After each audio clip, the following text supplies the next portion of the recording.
It is 3 a.m. on October 25th, 1942.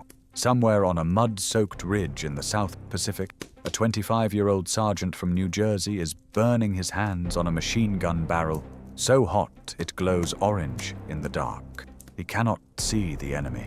He can only hear them, hundreds of voices screaming in the jungle, boots splashing through mud, the crack of grenades, the shriek of mortar shells whistling overhead.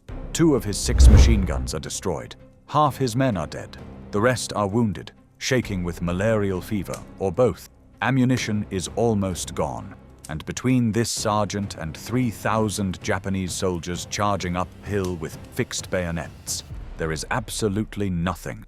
No reinforcements coming, no tanks, no air support, just him, a few belts of .30 caliber ammunition, and a decision that every tactical manual in the Marine Corps would call suicidal. He leaves his gun in the middle of a firefight. He sprints 150 yards through pitch-black jungle, crawling with enemy infiltrators, carrying nothing but a .45 pistol. He reaches the ammunition dump, loads himself with roughly 90 pounds of machine gun belts and ammo cans, and runs back through the same enemy-infested darkness. He does this not once, not twice. He does it again, and again, and again through the night. On one of those runs, he stumbles into a group of Japanese soldiers crouching behind a fallen log. He draws his pistol and fires at a range of maybe 15 feet. 3 of them drop, the rest scatter. He picks up the ammunition and keeps running. By dawn, nearly 1,000 Japanese soldiers lie dead in front of his position. Of the 16 Marines in his machine gun sections, only 3 are still standing. He is one of them. His name is John Basilone, and what happened on that ridge didn't just save an airfield. It didn't just save a battalion. It broke the spine of the most dangerous Japanese offensive in the Pacific, and it changed the way both sides would fight the war for the next 3 years. But here is the thing nobody talks about. This wasn't supposed to happen. None of it. Basilone was never supposed to be on Guadalcanal. The Marines were never supposed to be there that early. The invasion was rushed, undersupplied, and nearly cancelled. And the Japanese? They were so confident they would win this battle that their commanding general had already begun planning the surrender ceremony for the Americans. He wanted it to look impressive. He wanted the whole Japanese army to hear about it. He got his wish. The whole Japanese army did hear about it, but not the way he planned. To understand how one man with a machine gun held off an army, and why it mattered more than any single battle in the Pacific, we need to go back, not to October. We need to go back to the summer of 1942, because the handcuffs that were snapped onto Japan's Pacific ambitions on the night of October 24th were forged months earlier by a chain of decisions so desperate, so improvised, and so unlikely that calling it a plan would be generous. It was a gamble, and it almost went catastrophically wrong. Part 1. The Gamble. How America bet everything on an island nobody wanted. Here is a number that should terrify you. 8 months. That is how long it took Japan to conquer an empire stretching from the borders of India to the islands north of Australia. In 8 months after Pearl Harbor, the Japanese military machine had swallowed Hong Kong, Malaya, Singapore, the Dutch East Indies, Burma, the Philippines, Wake Island, Guam, and most of New Guinea. They had sunk the pride of the British Navy. They had humiliated the largest colonial powers on the planet.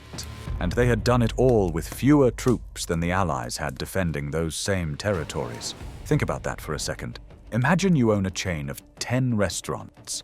A competitor shows up with half your staff and takes all 10 from you in 8 months. You would not just be defeated. You would be questioning the fundamental laws of business. That is exactly what the Allied commanders were doing in mid-1942. They were not just losing. They were losing in a way that made no strategic sense. Japanese soldiers seemed willing to die in any quantity for any objective. Japanese pilots flew with a precision that bordered on fanatical. Japanese admirals moved their fleets with a speed and aggression that caught every Allied commander off guard. And sitting at his desk in Washington, Admiral Ernest J. King, Commander-in-Chief of the United States Fleet, was staring at a map that gave him nightmares. The nightmare had a shape. It was a line running from Rabaul, a massive Japanese naval base on New Britain Island, down through the Solomon Islands toward New Caledonia, Fiji, and Samoa. If the Japanese completed that line, and they were building it, they would cut the supply route between the United States and Australia. And if that supply route was cut, Australia would be isolated, New Zealand would be exposed, and the entire Allied strategy in the Pacific would collapse before it ever got started. Now here is where the economics of war kick in. Remember, this was 1942. America's Germany First policy meant that the lion's share of troops, ships, and planes went to the European theater. The Pacific was the second priority. King had to fight a war across the largest ocean on Earth with the leftovers from the table. He had one operational fleet carrier, the Enterprise. The Yorktown had just been sunk at Midway. The Saratoga was in dry dock after a torpedo hit. The Wasp and Hornet were the only other carriers available, and neither was considered first-rate. Picture this. You need to launch the first major offensive of an entire war. Your boss tells you to do it with whatever is lying around the warehouse. That was King's situation. But King was not the type of man to wait for perfect conditions. He was, by the accounts of nearly everyone who worked with him, an aggressive, stubborn, brilliant strategist who was also very difficult to be around. General Dwight Eisenhower once wrote in his diary that King was the most difficult person he had ever dealt with. King did not care. He saw the map, he saw the danger, and in July 1942, he got a piece of intelligence that forced his hand. The Japanese were building an airfield on Guadalcanal. Remember this detail. It becomes the beating heart of everything that follows. Guadalcanal was, and please picture this, a 90-mile-long, roughly oval-shaped island covered in some of the most hostile jungle on the planet. Mountains reaching 8,000 feet. Rivers that could flash flood in minutes. Humidity so thick it felt like breathing through a wet towel. Crocodiles in the rivers. Venomous snakes in the trees. Malaria-carrying mosquitoes so dense that Marines would later describe the sound of them as a constant, high-pitched hum, and temperatures that could make a man hallucinate. Nobody wanted this island. Not the British, who technically owned it as part of the Solomons Protectorate. Not the Australians, who were too busy defending their own coast. Certainly not the Japanese, who viewed it as little more than a stepping stone. The island had no strategic value whatsoever until that airfield. Why does one airfield on a jungle island matter? Let me give you the explain it like I'm 5 version. In 1942, airplanes could only fly so far. A fighter plane needed to land, refuel, rearm, and take off again. An airfield was like a gas station on a highway. If you controlled the gas stations, you controlled the highway. And the highway in question was the ocean between the United States and Australia. A completed Japanese airfield on Guadalcanal would put Japanese bombers within range of Allied shipping lanes. It would threaten New Caledonia. It would make the movement of troops and supplies from America to Australia a nightmare. In short, it would give Japan control of a gas station at the most critical point on the most important highway in the Pacific. King went to General George C. Marshall, the Army Chief of Staff, and convinced him to authorize Operation Watchtower. The plan was simple on paper. The 1st Marine Division, under Major General Alexander Vandergrift, would seize Guadalcanal, capture the unfinished airfield, and hold it. Simple on paper. On paper, the Titanic was unsinkable too. Here is what Vandergrift was working with. His 1st Marine Division was scattered across 3 locations: Wellington in New Zealand, Samoa, and various staging areas.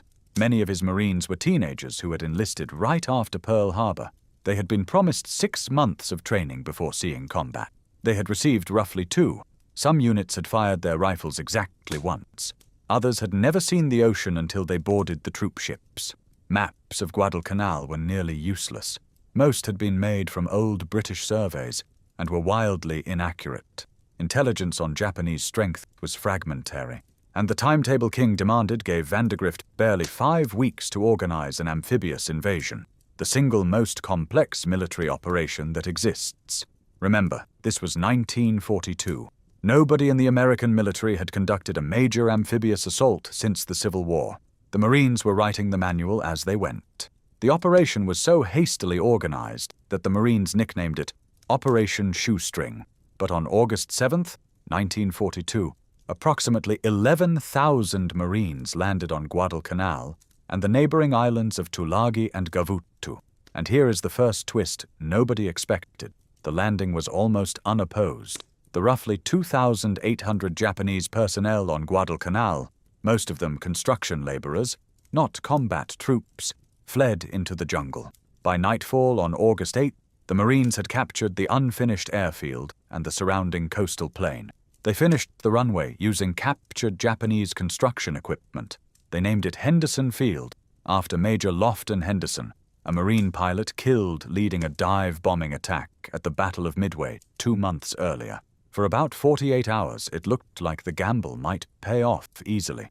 Then the bill came due.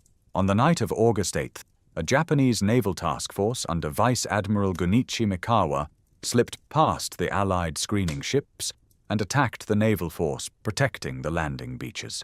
In what became known as the Battle of Savo Island, the Japanese sank 4 Allied heavy cruisers in about 40 minutes. More than 1,000 Allied sailors died. It was the worst defeat in the history of the United States Navy in a fair fight. More American sailors perished in that single engagement than in any naval battle since 1812. The result? The Allied naval commander, Rear Admiral Richmond Kelly Turner, withdrew his transport ships.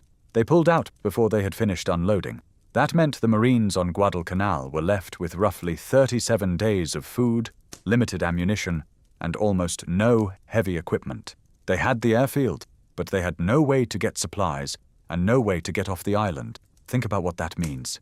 16,000 Marines were sitting on a jungle island with a half-built runway, surrounded by ocean that the Japanese Navy now controlled, with barely enough food for 5 weeks, and a very angry Japanese military that was about to start sending reinforcements.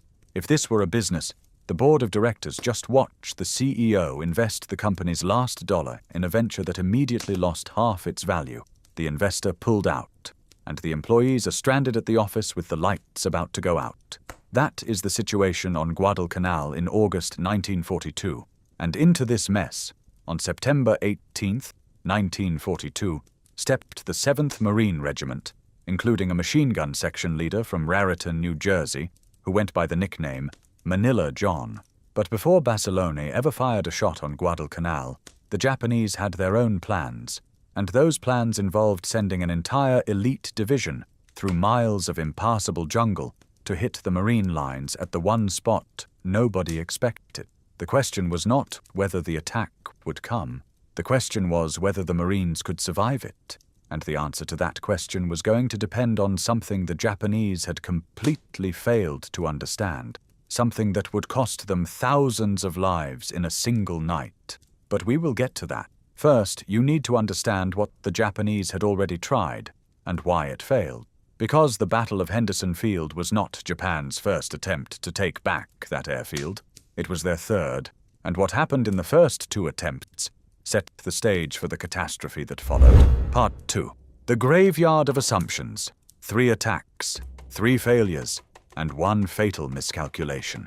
The Japanese did not panic when they lost Guadalcanal's airfield in August. They did not even worry. The reason is important, and it tells you everything about why they would make the decisions that led to the slaughter on Basilones Ridge. In 1942, the Japanese military operated on a doctrine that had worked brilliantly for 50 years. It had 3 core beliefs.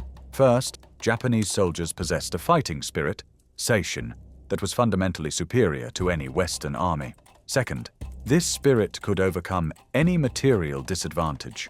You did not need more guns, you needed more will. And third, Western soldiers, especially Americans, were soft, comfort-loving, and incapable of sustaining heavy casualties. Hit them hard enough, once at night, with screaming men carrying bayonets, and they would break and run. This was not propaganda. Japanese officers genuinely believed this, and the terrifying thing is, they had evidence. It had worked in Manchuria against the Chinese, it had worked in Malaya against the British, it had worked in the Philippines against the Americans. In every one of those campaigns, Japanese infantry had broken through supposedly superior defensive positions through sheer aggressive determination.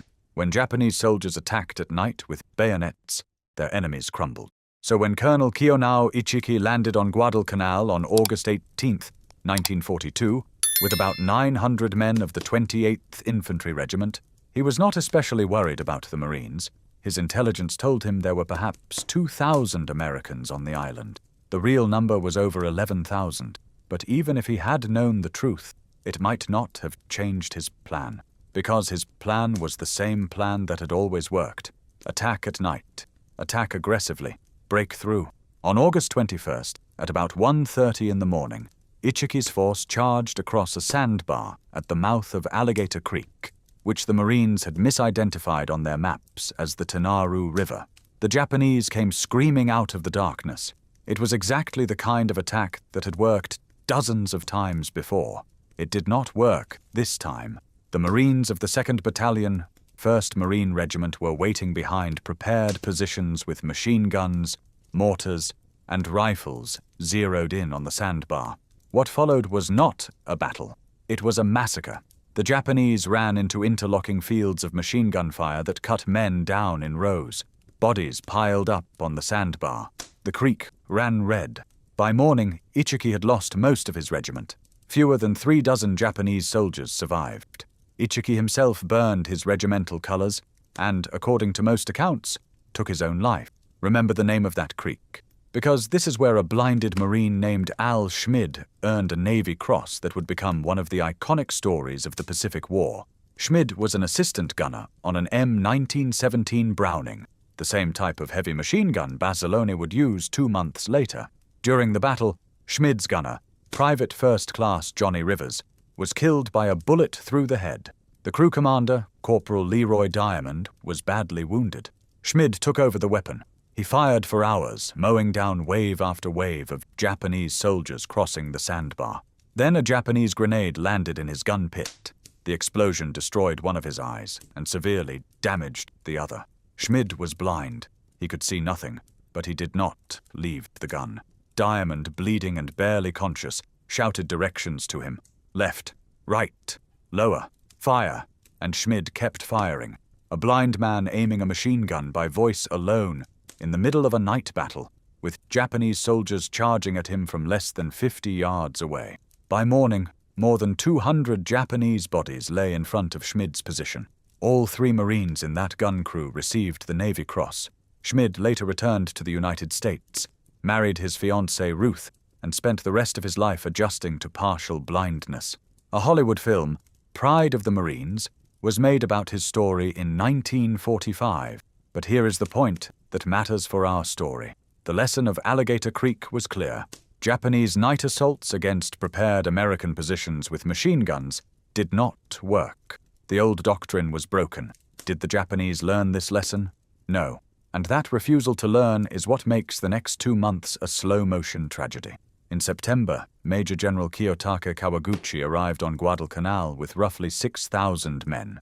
He planned a coordinated night attack on Henderson Field from the south, through the jungle. His target was a position the Marines later named Edson's Ridge, a grassy knoll about a mile south of the airfield. The terrain between Kawaguchi's assembly areas and Edson's Ridge was brutal, dense jungle, steep ravines, rivers that appeared and disappeared with the rain. Kawaguchi's men struggled through it for days, arriving exhausted and spread out over miles of trail. When the attack came on the night of September 12th, it was brave and determined, and it was crushed. The Marines on Edson's Ridge, including the legendary Raider Battalion under Colonel Merritt Edson, held their ground. Edson, a lean, quiet man with ice-cold nerve, walked among his Marines during the heaviest fighting, calmly directing fire while Japanese soldiers were literally within grenade-throwing distance. At one point, he told his men, "The only thing the Japs have that you haven't got is guts." It was a deliberate provocation, and it worked. The Marines held. Kawaguchi lost roughly a third of his force. The survivors straggled back into the jungle, many dying of starvation and disease in the weeks that followed. 2 attacks. 2 catastrophic failures. And the Japanese reaction was not to change strategy. It was to send more men, This is a pattern you see in businesses, in governments, in militaries. When a strategy fails, the instinct is not to question the strategy. It is to conclude that you simply did not commit enough resources. We did not fail because the plan was wrong. We failed because we did not try hard enough. It is one of the most dangerous cognitive traps in human decision-making, and the Japanese fell into it completely. By mid-October, the Japanese had been pouring reinforcements onto Guadalcanal, using what the Marines called the Tokyo Express. Fast destroyer runs down the slot, the narrow channel between the Solomon Islands. The destroyers would race in after dark, dump troops and supplies on the beach, and race out before American aircraft could catch them at dawn. It was an effective system, but it had a fatal limitation. Destroyers could carry men and light gear, but not heavy artillery, tanks, or bulk supplies. Japanese soldiers arrived on Guadalcanal with their rifles, basic ammunition, and not much else. Everything heavy had to be disassembled, loaded onto ships, unloaded on beaches, and then carried piece by piece through the jungle by human beings. Imagine delivering a grand piano by having 50 men carry individual keys and strings through 10 miles of swamp. That was Japanese logistics on Guadalcanal. Despite these limitations, by mid-October, the Japanese had built up a formidable force. Lieutenant General Harukichi Hyakutake had moved his 17th Army headquarters from Rabaul to Guadalcanal. He had roughly 20,000 troops on the island, and he was bringing in his best, the 2nd Division, known as the Sendai Division. Remember this name, because this division is about to walk into a nightmare. The Sendai Division was no ordinary formation. It was one of the oldest and most prestigious units in the Japanese Army, formed in 1888 in Sendai City, Miyagi Prefecture, in the northeast of Honshu. Its soldiers were recruited primarily from the Tohoku region, farming communities known for producing tough, resilient men accustomed to harsh winters. The division had fought in the Russo-Japanese War. It had fought in China. It had conquered Java in March 1942 with textbook efficiency. Its officers were confident, experienced, and certain that they were about to add Henderson Field to their list of victories. Hyakutake's plan for the October offensive was the most ambitious Japanese operation on Guadalcanal yet. It called for a coordinated attack from 2 directions. On the west, along the coast, a diversionary force would attack across the Matanikau River. This was meant to draw American attention and reserves toward the coast. Meanwhile, the main assault would come from the south. The Sendai Division, under Lieutenant General Masao Maruyama, would march through the jungle and hit the American lines near the Lunga River, directly south of Henderson Field. Hyakutake was so confident of success that on October 22nd, he told his officers, "The time of the decisive battle between Japan and the United States has come." He ordered his staff to begin preparing an elaborate surrender ceremony to accept the American capitulation on Henderson Field.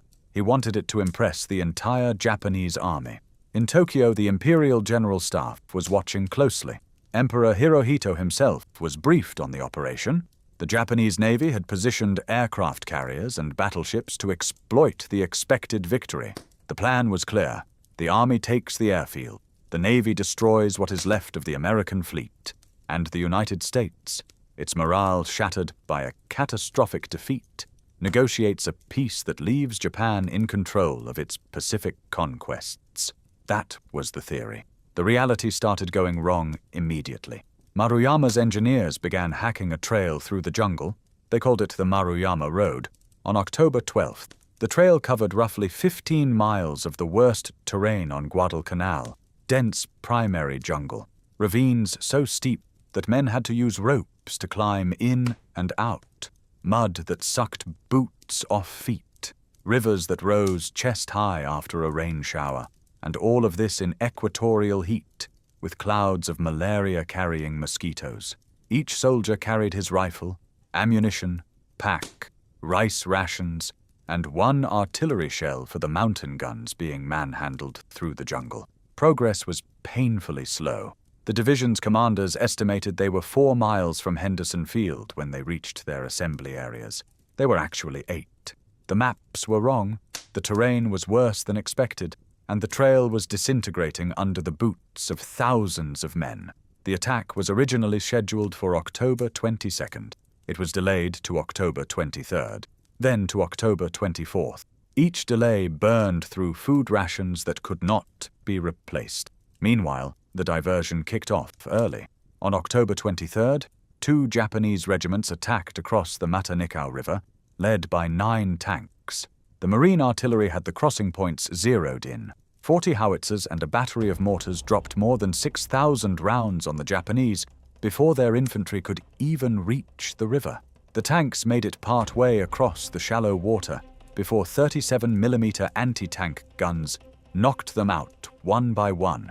Marines reported hearing Japanese soldiers screaming during lulls in the artillery fire. By dawn on October 24th, Marine patrols found roughly 600 Japanese dead in the Matanikau area. The diversionary attack had been a complete failure, but it did accomplish one thing. It worked as a diversion. American commanders shifted units and attention towards the Matanikau, believing that was where the main attack would come, which meant the southern perimeter, the sector directly in the path of the Sendai Division, was thinned out, and that is where Lieutenant Colonel Lewis B. Puller's battalion was holding the line. One battalion, roughly 1,000 Marines, spread across 1,500 yards of defensive front that was originally designed for a full regiment. The terrain was anchored on a ridge the Marines would later call Coffin Corner. Dense jungle approached from the south. The Marines had cut fields of fire, strung barbed wire, and dug foxholes and machine gun positions. But the line was long, the men were sick with malaria, and there was no depth to the defense. Into this thin, sick, exhausted defensive line, 3,000 screaming Japanese soldiers were about to crash like a wave hitting a seawall, and sitting right at the center of that seawall, at the precise point where the heaviest blow would fall, was a 25-year-old sergeant from New Jersey who had enlisted in the Marines because he thought it was the fastest way to get back to the Philippines. But the Sendai Division had no idea what was waiting for them on that ridge. They had no reconnaissance of the American positions. They had no knowledge of the machine gun emplacements. They did not know the terrain. They were simply going to march forward in the dark until they hit something, and then overwhelm it with numbers and spirit. It was, to put it bluntly, a plan built on arrogance, and that arrogance was about to collide with 6 water-cooled .30 caliber machine guns, a sergeant who knew those guns better than anyone alive, and a truth about American fighting men that the Japanese had refused to accept. The collision would happen in approximately 3 hours, and when it did, the Sendai Division would discover something that would change the trajectory of the entire Pacific War. But before the first shot is fired, you need to meet the man who held the line, because John Basiloni's story does not start on Guadalcanal. It starts in a working-class Italian neighborhood in New Jersey, with a kid who dropped out of school at 15 and could not figure out what to do with his life until he picked up a machine gun. Part 3. Manila John, the making of a machine gunner. John Basilones was born on November 4th, 1916, in Buffalo, New York. He was the 6th of 10 children. If you think feeding a family of 12 during the early 20th century was easy, you have not studied the economics of immigrant life in America. His father, Salvatore Basilone, had emigrated from Colle Sanita, a small town in the province of Benevento in southern Italy, in 1903. He settled in Raritan, New Jersey, a working-class town in Somerset County, and made his living as a tailor. His mother, Theodora Bencivenga, was born in Manville, New Jersey, though her parents had also emigrated from the Benevento region. The family was not wealthy. They were not poor by the standards of the time. They were the kind of family that existed on the razor's edge where one bad month could mean real trouble. John grew up in Raritan after the family moved back from Buffalo when he was 2 years old. He attended St. Bernard Parochial School, a Catholic grammar school where the nuns taught discipline as rigorously as they taught reading. He was, by most accounts, an average student, but an above-average athlete with a personality that could fill a room. He dropped out after finishing 8th grade at age 15. He never attended high school. Why? Because the family needed income. And in Depression-era New Jersey, a 15-year-old who could carry a golf bag was more useful than a 15-year-old sitting in a classroom. He went to work as a caddy at the local country club. hauling bags for men who had more money in their pockets than his father earned in a month. Think about that contrast. A teenager from a crowded Italian immigrant household watching wealthy Americans play golf while his family counted pennies. It is a very American scene, and it planted something in Basilone, not resentment exactly, but restlessness, a sense that there had to be something more, something that mattered. In July 1934, at the age of 17, he may have fudged his age on the paperwork, John Basilone enlisted in the United States Army. His first posting was with the 16th Infantry Regiment at Fort J on Governor's Island, New York. He was later transferred to the 31st Infantry Regiment and shipped to the Philippines, where he served out the remaining 2 years of his 3-year enlistment stationed in and around Manila. The Philippines in the mid-1930s was a different world. It was still an American territory. Independence would not come until 1946. For a kid from Raritan who had never been farther than New York City, Manila was an explosion of color, heat, chaos, and adventure. Basilone loved it. He loved the people, the food, the atmosphere, and he discovered something about himself that would shape everything that came after. He was very, very good at boxing. Basilone became a champion boxer in regimental competitions. He was a natural fighter, quick hands, solid chin, and an aggressive style that wore down opponents. His fellow soldiers started calling him Manila John, a nickname that stuck with him for the rest of his life. It was not a complicated nickname. It was the kind of name soldiers give each other, descriptive, affectionate, and earned.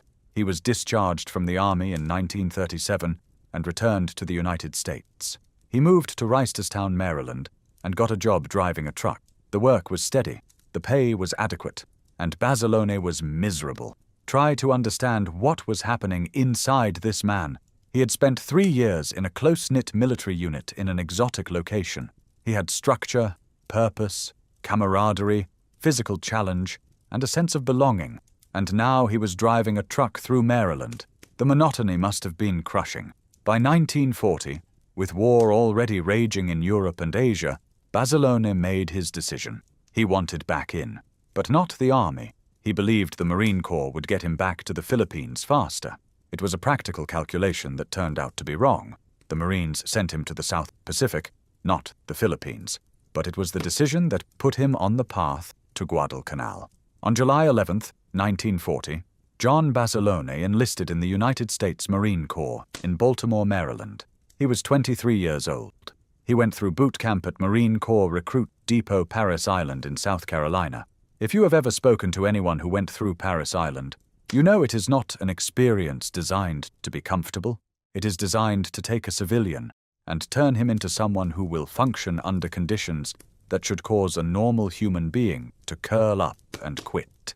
The heat, the sand fleas, the drill instructors, the physical punishment, the psychological pressure, it is a process that either breaks you or forges you. Basilone, with 3 years of Army service already under his belt, handled it better than most. From Parris Island, he went to additional training at Quantico, Virginia, and then New River, North Carolina, which would later become Camp Lejeune. The Marines recognized his previous experience and his weapons expertise. They made him an instructor, but Basilone did not want to teach. He wanted a combat unit. He got his wish. He was assigned to Dog Company, 1st Battalion, 7th Marine Regiment, 1st Marine Division, as a machine gun section leader. Now I need you to understand what a machine gun section leader does, because it is the key to understanding what happened on that ridge. The weapon Basilone commanded was the M1917A1 Browning heavy machine gun. This was not a weapon you picked up and fired from the hip, despite what Hollywood shows you. It was a crew-served weapon that weighed roughly 100 pounds when the water jacket was full, and the gun was mounted on its tripod. It was water-cooled, meaning it had a metal jacket around the barrel filled with water. As the gun fired, the barrel heated up. The water absorbed the heat, allowing for sustained, continuous fire that an air-cooled gun could not maintain. The M1917A1 fired .30 caliber ammunition at a rate of approximately 500 rounds per minute. Its effective range extended to 1,500 yards. Properly emplaced and supplied, A single M1917A1 could stop an infantry company in its tracks. It was the queen of the defensive battlefield, but the weapon was also demanding. The barrel had to be changed when it got too hot, even with water cooling. The water jacket had to be kept full. If it boiled dry, the barrel would overheat and warp, destroying the gun. The ammunition had to be fed in belts, and those belts had to be kept clean, dry, and properly loaded. If a round jammed, and they did jam, especially in the humidity and mud of a tropical jungle, the crew had to clear it instantly, under fire, in the dark. A jammed machine gun in the middle of a Japanese assault was a death sentence. Basilone knew this weapon intimately. He had learned it in the army. He had trained Marines in its use.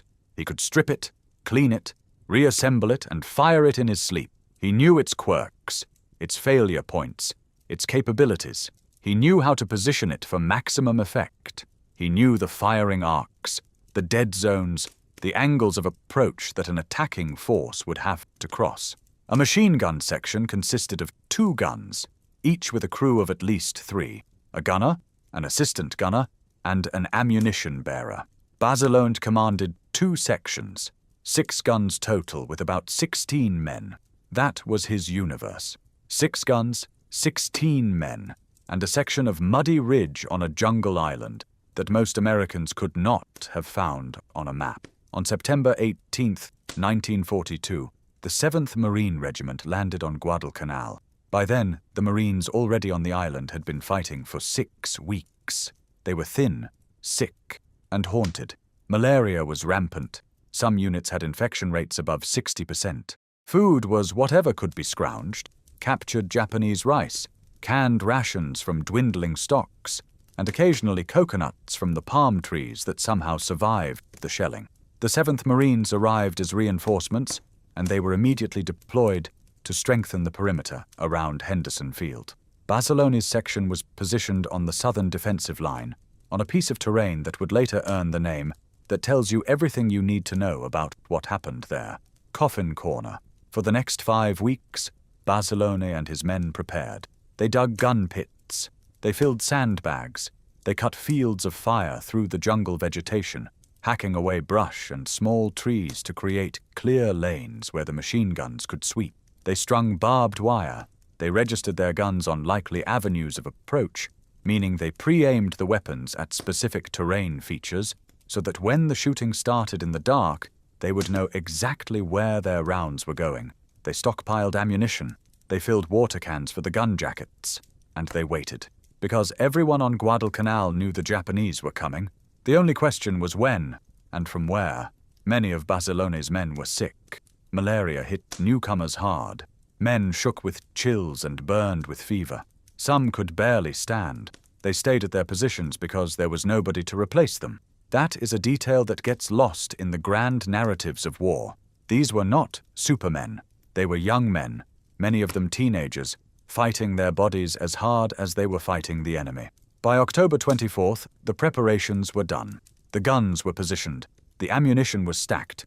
The water jackets were full. And at 9:30 that evening, a field telephone rang at Puller's command post. The voice on the other end belonged to Sergeant Ralph Briggs, who was sitting in an observation post about 1,500 yards south of the main defensive line with 46 other Marines. They had been sent forward to act as an early warning system, and what Briggs reported would determine whether Henderson Field survived the night. "Colonel, there's about 3,000 Japs between you and me." Puller asked if he was certain. "Positive. They've been all around us, singing and smoking cigarettes, heading your way." That last detail, singing and smoking, tells you everything about Japanese confidence that night. They were not sneaking through the jungle in tactical silence. They were walking toward the American lines as if the battle were already won, as if the Marines were just an obstacle to be brushed aside on the way to the airfield. They had no idea what was about to happen to them. The 30 minutes between Briggs's call and the first Japanese assault were probably the longest of John Basilone's life. He passed the word to his gun crews. "Check your weapons. Top off the water jackets. Clear the fields of fire. Be ready." And then the jungle went quiet. The rain pattered on the leaves, the insects hummed, and from somewhere in the blackness south of the ridge, the singing stopped. A few seconds of absolute silence, the kind of silence that comes before a thunderstorm, and then the night exploded. Everything that John Basilone had trained for, every round fired in practice, every gun stripped and reassembled, every tactical lesson absorbed, was about to be tested in the most violent single night of infantry combat in the Pacific War, and what happened next would earn him the Medal of Honor, make him a legend, and prove something about American fighting men that the Japanese High Command would spend the rest of the war trying to understand. Part 4. The Longest Night. October 24th to 25th, 1942. The Japanese artillery opened first. Mountain guns and mortars hurled shells into the Marine positions. Explosions lit the ridge in brief, violent flashes. 1 second of white light, then darkness again. Shrapnel ripped through the air. Men screamed. The noise was physical, a wall of sound that pressed against the eardrums and made thinking almost impossible. The barrage lasted about 30 minutes. It was intense, but limited. The Japanese had struggled to move their artillery through the jungle and had only enough ammunition for a short bombardment. When the shells stopped falling, a terrible quiet settled over the ridge. Then the screaming started. 3,000 men came out of the jungle at once. Hundreds of Japanese soldiers charged uphill toward the Marine positions, screaming "Banzai!" at the tops of their lungs. Some were singing, some were chanting. The noise was designed to terrify, and for anyone who was not behind a machine gun, it probably worked. Basilone's 6 heavy machine guns opened fire simultaneously. Picture 6 garden hoses, but instead of water, each one is pumping 500 rounds per minute of .30 caliber ammunition into a wall of human beings running uphill in the dark. The tracers, every 5th round, arced through the blackness like orange laser beams, giving the gunners their only visual reference for where their rounds were going. The sound was deafening, not just loud, physically painful, the kind of noise that vibrates in your chest and makes your teeth ache. The effect was devastating. The Japanese soldiers ran directly into overlapping fields of fire. The lead ranks collapsed. Men fell in clusters, tumbling forward into the mud and the barbed wire. Those behind them stumbled over the bodies and kept coming. They were brave, they were committed, and they were being slaughtered. Basilone moved from gun to gun. He directed fire. He helped crews clear jams, pulling back the bolt, extracting the stuck round, slamming a new belt into the feed tray, and getting the gun back into action in seconds. His hands moved on autopilot. Years of training had burned these movements into his muscle memory. In the chaos of a night battle, when rational thought becomes nearly impossible, muscle memory is what keeps you alive. The first wave broke. The Japanese pulled back into the jungle, leaving their dead piled in front of the wire. The Marines did not cheer. They reloaded. They checked the guns. They filled the water jackets from canteens. And they waited. The second wave came within minutes. This one was larger, better organized. Mortar rounds fell among the Marine positions.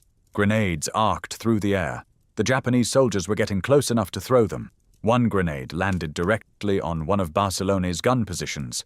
The explosion destroyed the gun and killed 3 of the crew instantly. Imagine that. One moment you are firing. The next moment, 3 of your men are dead. Your gun is scrap metal, and the enemy is still coming. Basilone grabbed the spare gun. Every section carried one, and dragged it to a new position. 100 pounds of steel and water, hauled through mud, in the dark, under fire. He set it up, slammed in a belt of ammunition, and opened fire. The barrel was already hot from being stored near the other guns. Steam rose from the water jacket. He burned his hands on the metal housing. He kept firing. The second wave broke. The Japanese pulled back again. Now Basilone took stock. 2 of his 6 guns were destroyed. Several crew members were dead or wounded. The men still fighting were running on adrenaline, and not much else. Many were running fevers from malaria, and all were exhausted from weeks of combat, illness, and minimal food. And ammunition was running low. The guns had burned through belts at a terrifying rate. Here is the math that drove Basilone's decision. 6 guns at 500 rounds per minute, even firing in controlled bursts, can chew through a staggering volume of ammunition in a very short time. The ammunition stockpiled at the gun positions was finite. The nearest resupply point was roughly 150 yards behind the front line. Between Basilone and that ammunition dump lay terrain that Japanese infiltrators had already penetrated. If the ammunition ran out, the guns went silent. If the guns went silent, the Japanese would break through. And between Basilone's Ridge and Henderson Field, there was nothing but a few hundred yards of open ground and a handful of Marines with rifles. Every tactical manual in existence will tell you the same thing. You do not leave your position during a firefight. You hold, you conserve ammunition, you wait for resupply. You do not send your best gunner sprinting through enemy-held territory in the dark. Basilone did it anyway. He picked up his .45 caliber pistol and ran.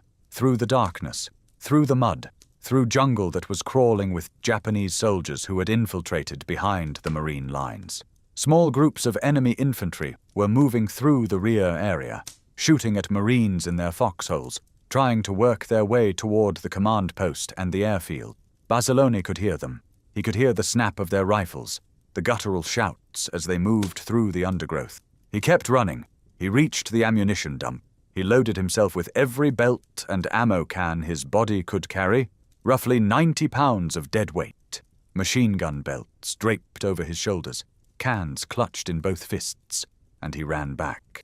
90 pounds, in the dark, through mud, through enemy territory. At a sprint, he made it. He distributed the ammunition to his surviving gun crews. They reloaded and continued firing. And then he turned around and did it again. On his second run, he stumbled into a group of Japanese soldiers who had infiltrated to a position behind the Marine lines. They were crouching near a fallen log in the darkness.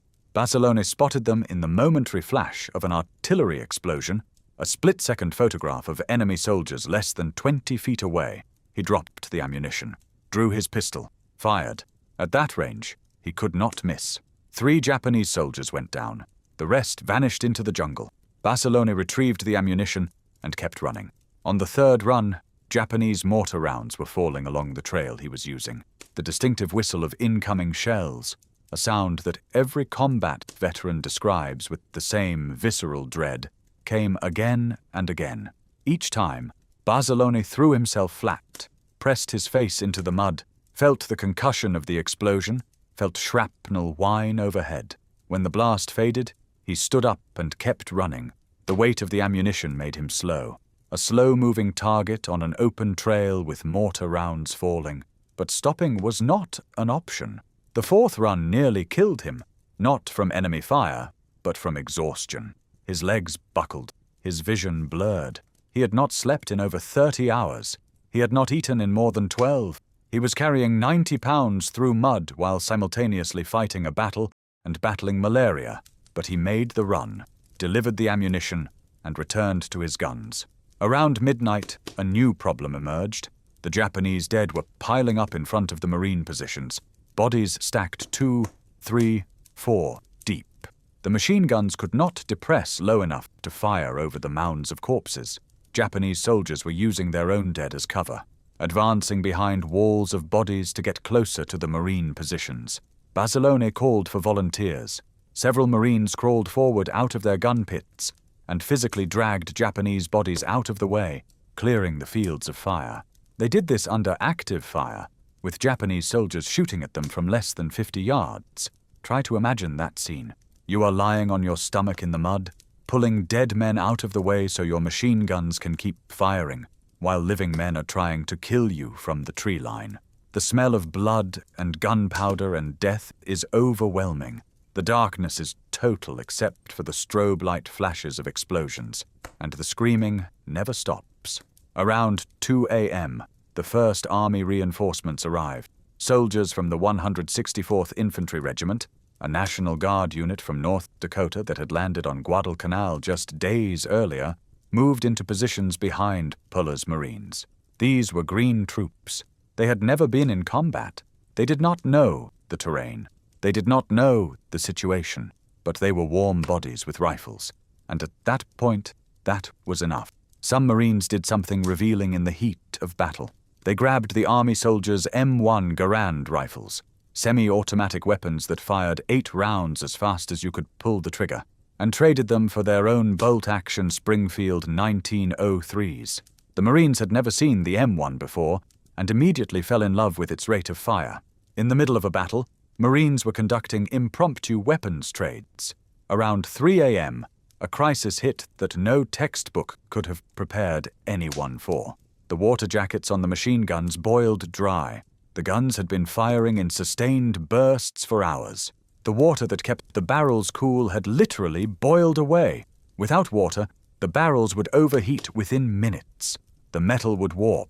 The guns would be destroyed, not by enemy action, but by their own heat. And without the machine guns, the line would collapse. Basilone and his crews did the only thing they could. They urinated into the water jackets. It is a disgusting detail. It is also a detail that tells you everything about the desperation of that night. These men were not fighting according to a manual. They were improvising with whatever was available, including their own bodily fluids, to keep the guns in action. And it worked. The guns kept firing. By 4 a.m., the Japanese attacks were weakening. The waves were smaller. The charges were less coordinated. The Sendai Division was bleeding to death on that ridge. Regiment after regiment had charged into the same killing ground and been shattered. At dawn, the attacks stopped. The sun came up on a scene that looked like something from a medieval siege painting. Hundreds, by some estimates nearly 1,000, Japanese bodies covered the ground in front of Basilone's position. Some were piled 3 and 4 deep. The smell was indescribable. Blood had mixed with mud and rainwater into a thick, reddish-brown slurry. Spent brass casings covered the ground around the gun pits like golden snow. Basilone and 2 other Marines were the only men in his 16-person section still standing unwounded. 13 of his men were dead or seriously wounded. He was covered in mud, blood, and burns from the gun barrels. His hands were blistered and raw. His eyes were bloodshot from smoke and sleeplessness. Lieutenant Colonel Puller came forward to assess the situation. He walked through the killing ground. Later, official estimates put the Japanese dead in front of the entire battalion position at nearly 1,000. Basilone was credited with personally killing at least 38 enemy soldiers, many at close range with his pistol during the ammunition runs.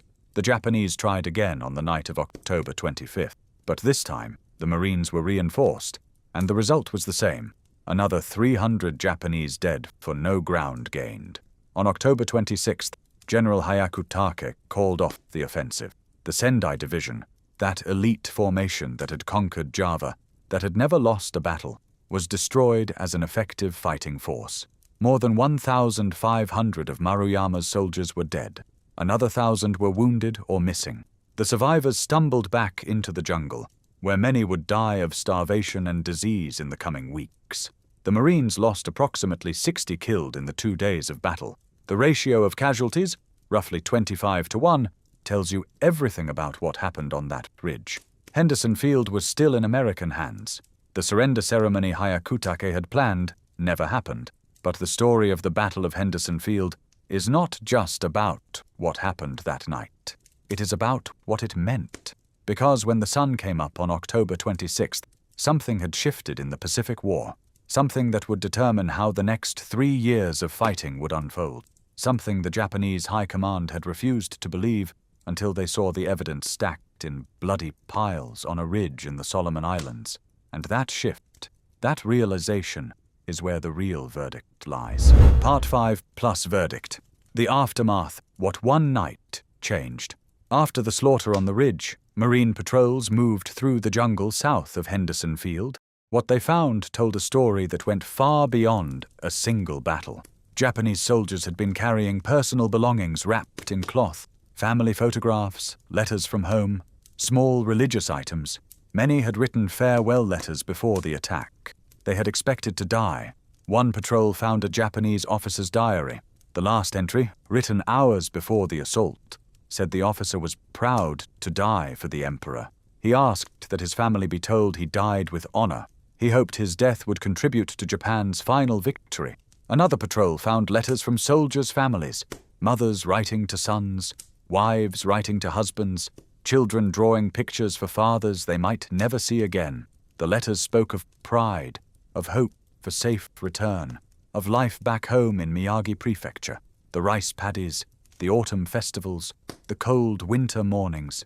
The Marines who found these letters were struck by something uncomfortable. The enemy they had been killing all night were not faceless monsters. They were men with families, men who loved their children and missed their homes, men who had been told they were fighting for their emperor and their nation, just as the Marines had been told they were fighting for their country and their freedom. War does not care about that symmetry. Both sides understood the stakes. One side won, the other lost. That was the nature of the thing. But here is what the Battle of Henderson Field truly changed, and it is bigger than any single night of combat. Before October 1942, the Japanese military establishment believed, with evidence, that their fighting spirit could overcome any material disadvantage. This was not delusion. It was doctrine backed by decades of success. Japanese infantry had consistently defeated larger forces through aggressive night attacks and willingness to accept casualties.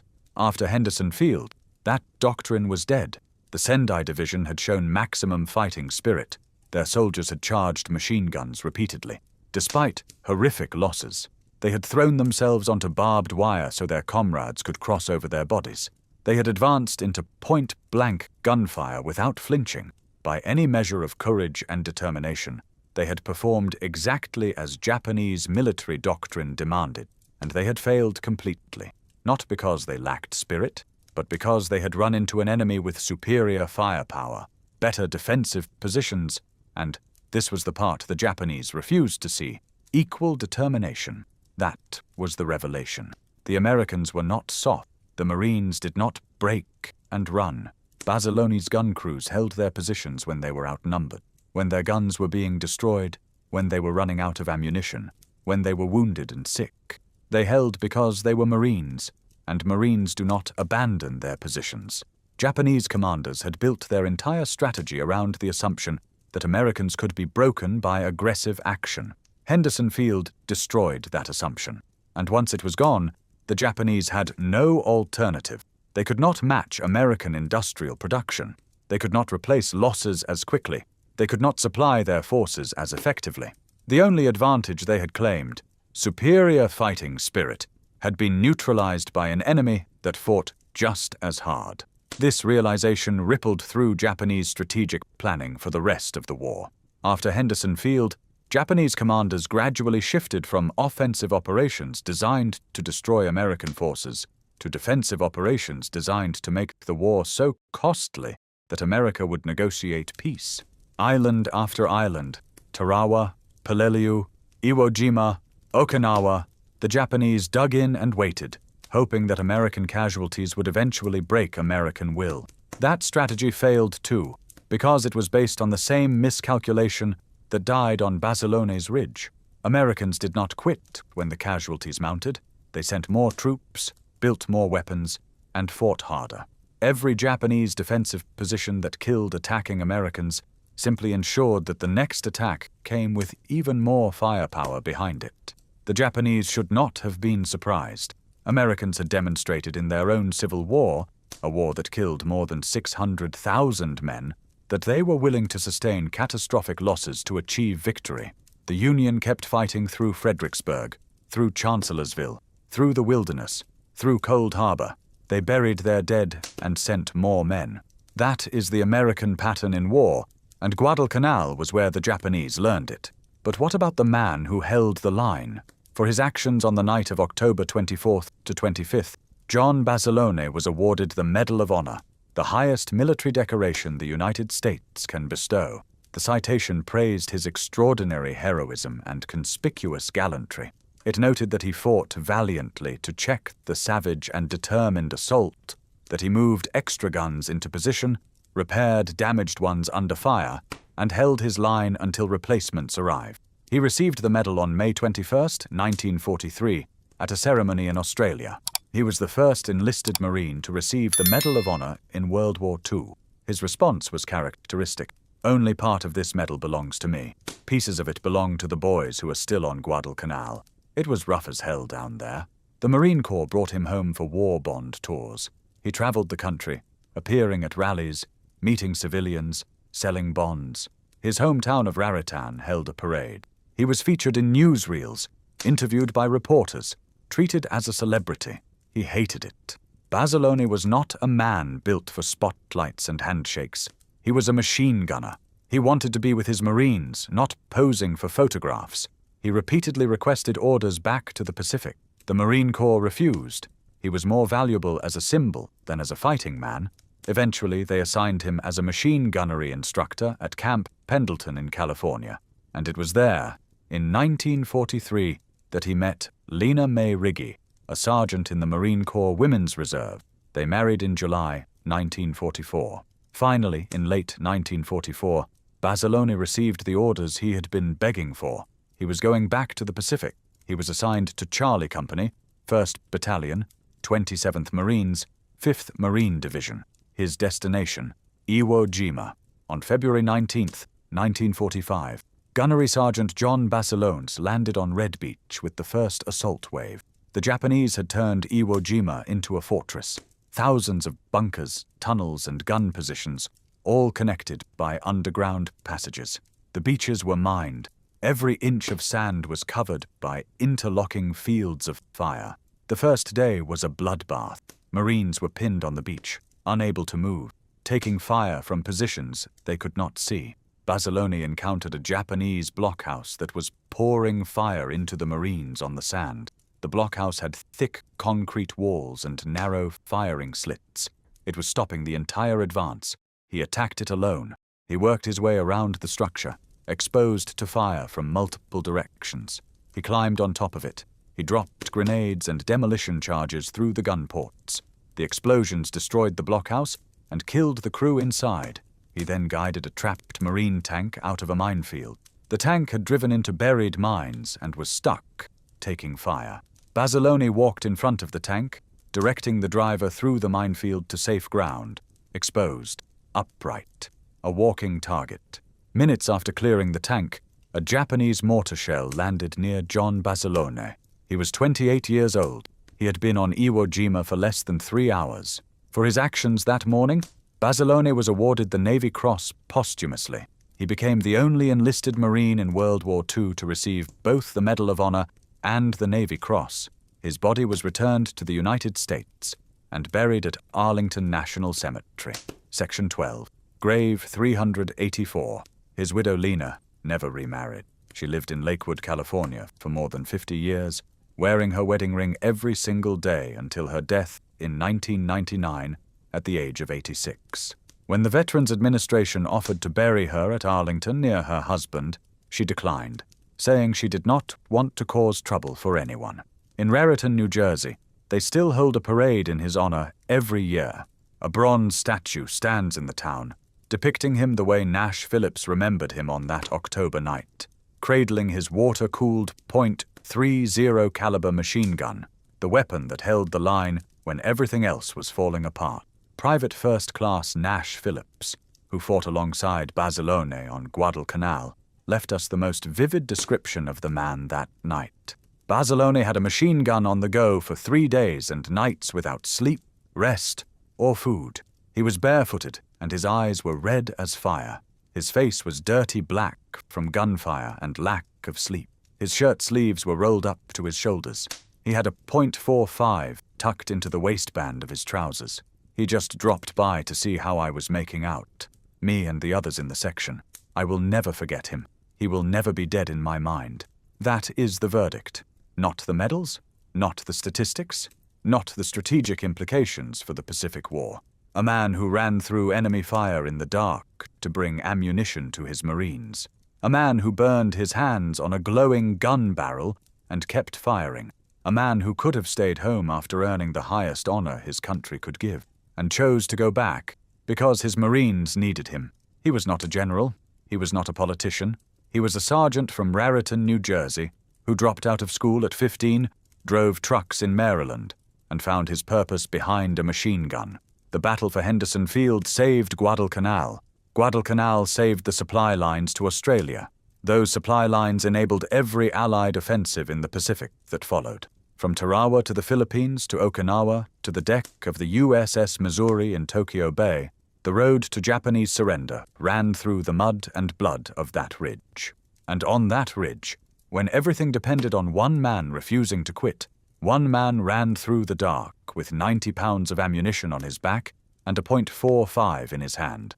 That man was John Basilone, and he will never be dead in our minds either. If you found this story worth your time, do something simple. Hit the like button.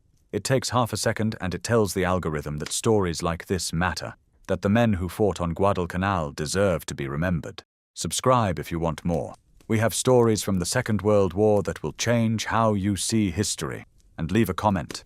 Tell us where you are watching from. Our community stretches from Texas to Tasmania, from veterans to history students, and every single one of you is keeping these stories alive. Thank you for watching. Thank you for remembering.